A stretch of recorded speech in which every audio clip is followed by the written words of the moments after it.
14 जून 1911। Italy के एक शहर रोम से एक ट्रेन जेनेटी अपनी पहली यात्रा पर निकलती है। इस ट्रेन में कुल 100 यात्री सवार हैं।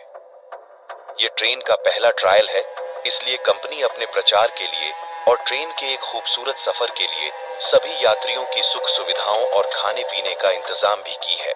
इसके लिए ट्रेन में यात्रियों की देखभाल के लिए 6 कर्मचारी भी रखे गए हैं।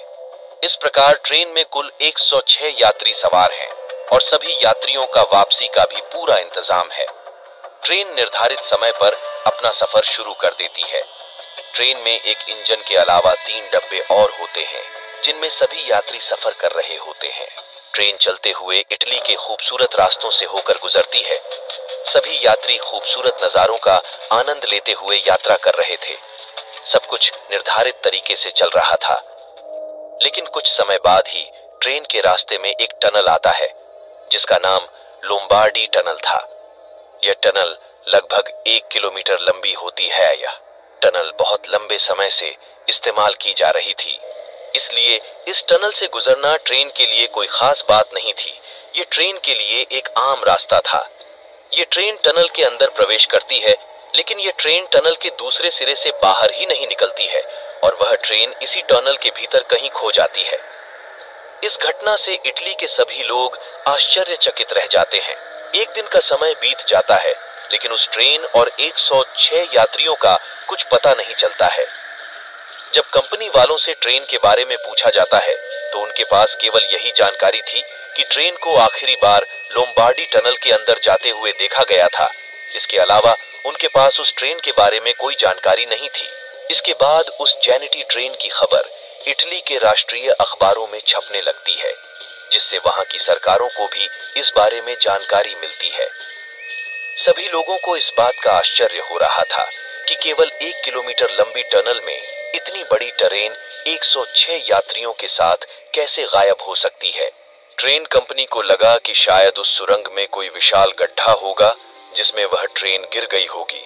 इस कारण वह ट्रेन सुरंग की दूसरी ओर से बाहर नहीं निकली। इसीलिए कंपनी वालों ने एक एक्सपर्ट्स की टीम उस सुरंग में जांच करने के लिए भेजते हैं। सभी एक्सपर्ट्स डरते डरते उस सुरंग में पहुंचते हैं, क्योंकि इस घटना ने सभी के मन में खौफ भर दिया था। एक्सपर्ट्स की टीम ने उस टनल की बारीकी से जांच की, लेकिन उन्हें न तो टनल के भीतर कोई बड़ा गड्ढा दिखाई दिया और न ही उन्हें उस ट्रेन का कोई सुराग मिला। धीरे धीरे समय बीतने के साथ उन 106 यात्रियों के साथ साथ उस ट्रेन के मिलने की सभी संभावनाएं खत्म होने लगी थी। इससे देश की सरकार और उस ट्रेन कंपनी की बहुत बदनामी हो रही थी, लेकिन वह ट्रेन कंपनी और वहां की सरकार इस विषय में कुछ नहीं कर सकते थे। ट्रेन के लापता होने के कुछ समय बाद मेक्सिको में रहने वाले 2 युवक इस बात का दावा करते हैं कि वे दोनों भी उसी लापता ट्रेन की उस रहस्यमयी यात्रा का हिस्सा थे और उन 100 यात्रियों में शामिल थे। जब उन दोनों युवकों से पूछा गया कि वह इस ट्रेन हादसे में कैसे बच निकले थे, तो दोनों युवकों ने बताया कि उस ट्रेन के टनल में दाखिल होने से पहले ही वे दोनों युवक उस ट्रेन से कूद गए थे। जब उनसे पूछा गया कि आप लोग क्यों कूद पड़े थे, तो उन्होंने जो बताया वह सुनकर सभी आश्चर्य में पड़ गए। उन्होंने बताया कि ट्रेन के सुरंग में दाखिल होने से पहले ही ट्रेन में एक घना काला धुआं भर गया था और साथ ही अजीब अजीब सी भयानक आवाजें भी आने लगी थी। यह सब देखकर पूरी ट्रेन में दहशत फैल गई। ऐसी अजीब घटनाओं को देखकर ट्रेन के ड्राइवर ने भी ट्रेन के सुरंग में दाखिल होने से पहले ही ट्रेन को रोकने के लिए ब्रेक लगा दिए थे। इससे ट्रेन की रफ्तार कम हो गई थी और वे दोनों उस ट्रेन से कूद गए। लेकिन कूदने के दौरान उन दोनों को काफी चोटें आईं और वह कुछ दिनों तक वहीं बेहोश पड़े रहे, जिससे उन्हें कुछ भी पता नहीं चला कि आखिर उस ट्रेन के साथ क्या हुआ था। उनके साथ की गई पूछताछ और जांच पड़ताल में सरकार को कुछ ऐसा मालूम नहीं चला जिससे उस ट्रेन के बारे में कुछ सुराग मिल सके, क्योंकि उन दोनों की ही मानसिक हालत कुछ ठीक नहीं लग रही थी, इसलिए उनकी बातों पर विश्वास नहीं किया जा सकता था। इसके कुछ समय बाद एक और ऐसा दावा सामने आया जिसने फिर से सभी को सोचने पर मजबूर कर दिया। यह दावा था मेक्सिको के एक डॉक्टर का।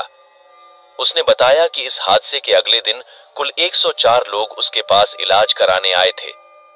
वे सभी लोग मानसिक रूप से बीमार थे। डॉक्टर ने यह जानने की बहुत कोशिश की कि उन सभी लोगों के साथ हुआ क्या था, लेकिन उस डॉक्टर को कुछ भी समझ नहीं आया, क्योंकि वे सभी लोग बहुत अजीब हरकतें कर रहे थे।